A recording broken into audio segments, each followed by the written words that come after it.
Ішірткінің пайда болуы. Ертеде бір ғұлама көп ізденіп, ілім игеріпті. Қаншама жыл көз майын тауысып, күш қайратын сарп етіпті.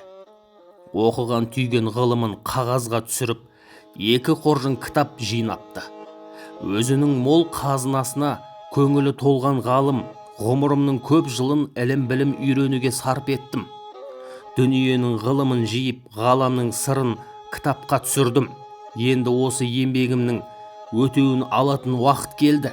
Жинаған мұрамды алтын күміске айналдырсам, байлық жағынан менімен кім теңесе алады? Қарынбайыңда, шәдатыңда менімен шеңдесе алмас, деп масаттанады екен.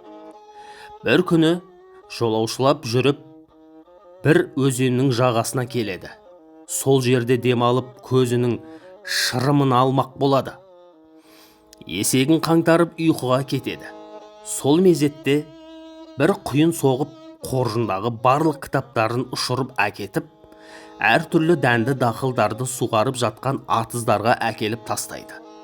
Кітаптардың сиясы шайылып, жазулары лезде жоқ болады. Ғұлама ұйқыдан оянса, құр қағаздар су бетінде қалқып жүр екен. Өзінің астамсып сөйлегені есіне түсіп, тәубаға келеді. Кенет сол маңда жайқалып тұрған егінге көзі түседі. Ол ішінен Құдай сөзінің қасиеті жоғалмайды. Сиясы суға араласып, мына арпа бидай, сұлы тары күрішке дарыса керекті.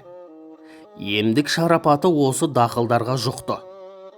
Әділ Құдай ілімнің шарапаты барша адамға пайдасын тигізсін деп, бұл істі әдейі жасаса керек деп түйеді. Содан бастап, бидай, арпа, сұлы тары күрішке емдік қасиет бітіпті. Ауырған адамға олардың суын қайнатып ішкізеді екен. Ал қағазға Құран аяттарын жазып, одан ішірткі жасауда сол кезде пайда болыпты.